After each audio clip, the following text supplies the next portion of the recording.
Start and then state compensatory education. Or they can choose to put it all in state comp ed and all in LEP. And a lot of school districts include support for English learners in that, so that there's assurance that those kids will be receiving support, direct support. So in our district, we changed the way that we split that money. We put more money into EIA. So the split is 60% of that pot goes to the state comp ed side of the house, which is again the state's version of Title I. And then 40% of that pot went to support English learners. So you can see what that breakup is. So when you turn the page, then you can see, and remember I told you we had to allocate that money to all schools that were above the 25% threshold for a free and reduced lunch. So you can see on this following page how that works out. So the first column is the student count, the free and reduced count, the percent, the number of English learners, the percent of English learners, then your LEP allocation, and then your state comp ed allocation for schools. And you'll note here that all schools that were above 25% free and reduced lunch received state compensatory education funding. And remember, with English learners, you get funded based on the number of English learners, regardless of whether you have 5 or 500. You get EL support money.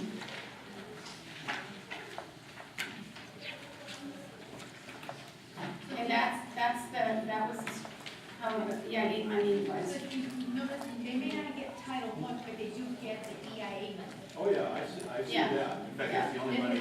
But the kicker is the reduction. Yeah. That's Well, really It's still a large reduction overall for like It is. Sutter. It Well, is. It's For very large. Sutterville, we've got, and I don't want to just focus on Sutterville, because there's many schools out there that have really good programs that are working, that are going to be affected by this. So, and Graciela, please forgive me, I'm not directing this at you, so it's just, but 2 questions I have. The first one is, when we base our funding on the free and reduced lunch, there's a couple of other categories we could use to determine eligibility. And could you review that with me again, please? What are they? Do you know? The 5 options that a district can opt to identify the children to receive Title I. He's talking about free reduced lunch is one option. What are the other 4? Or EIA, For Title I. Title I. You have, I think there's 3 or 4 different options. oh, you have different, yeah, well, first of all, One? Yes? Can you tell Hang on. us the 4 options?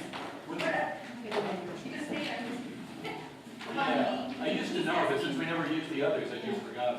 He's asking to review what are the other 4 options besides free and reduced lunch that a school district has to receive Title I.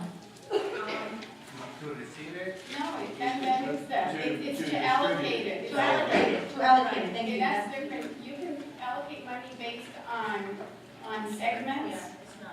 So, for example, there was a time in this district when the only schools that received Title I money were schools that were K-3, and then K-6, and then they moved to high school, so you can do it that way. You can also allocate it based on the level of free and reduced lunch, so you can, like, for example, I shared with you what the superintendent in the former district uses criteria of 75% or greater free and reduced lunch.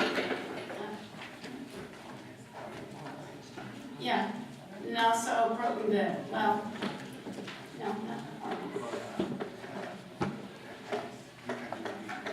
right, but here's the thing, is that you can change, if I decide that I'm going to, you always have to make sure that the schools with 75% or more students free and reduced lunch get funded. But yeah, you can decide to fund just K-8 schools, like for example, Elk Grove has no high schools that receive Title I money. That means there are no high schools in Elk Grove that are in program improvement status. So you can do it by segment, you can do it by grade span, and then I think I what think you what, was no, asking, what I'm getting to is how we determine, not, go ahead.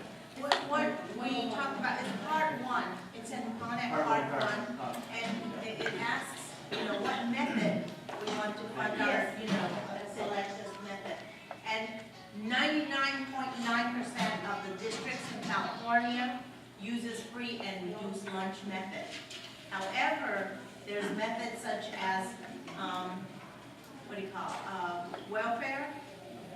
So the county has that information. And then there's a couple other ones that I have to look up. That's okay. But if that's it's in one of them. 101, if you look at your 101 Conant, which you Yeah, created, it's on the front page of the Conant, or the second page of the Conant, but I didn't have the Conant. And then I think you already answered my second question, is that it does not have to be distributed, it can be distributed to schools by segment. Yes. So, okay, that's helpful. Yeah, or, to the highest, percent of schools that are under reuse lunch. Okay, so that's the new information that we have regarding the allocation of money. Like I said, we needed to make sure that we aligned the way that we allocated the money, because next year in 2010-11, the district is going to go through a categorical program monitoring review. And so one of the things that they will look at is how the district is allocating the funding and make sure that we are following the guidelines regarding the allocation of money. So what we've done this year has corrected what could potentially have been an issue for us. And so we, while it presents bad news for the schools that have gotten used to a large number of state comp ed dollars, it addresses an issue that needed to have been corrected, and that did happen. The other thing that I also wanted to share just quickly with you is that we also, given that there were changes in the allocation of funding and the implications it had, we also wanted an opportunity to make sure that our principals were trained on the allocation and the use of state and federal money. So last week we had a 2-day training by Janelle Kubinick, and Wanda has asked if she can come and address this group. So I'm going to see her tomorrow, and I will ask if it's possible for her to come and give a presentation to the group as well. She's extremely knowledgeable about state and federal funding sources, how to use them appropriately. She knows the law just at her fingertips. She's just extremely knowledgeable and a wealth of just a resource for the district. Well, she did spend 2 days last week training our principals, and I gave you a part of the packet that the principals got. And when she comes to the DAC, you'll probably get a similar packet, but I just wanted you to get an idea of the kinds of information that the principals did receive. One of the things that she spent quite a bit of time on with our principals was talking to them about some of the rules that are related to the use of money. That's extremely important, and again, in light of the fact that we are going to go through a review next year, it's really important for us to make any corrections to the processes that we go through, the way in which we allocate and use our funding. So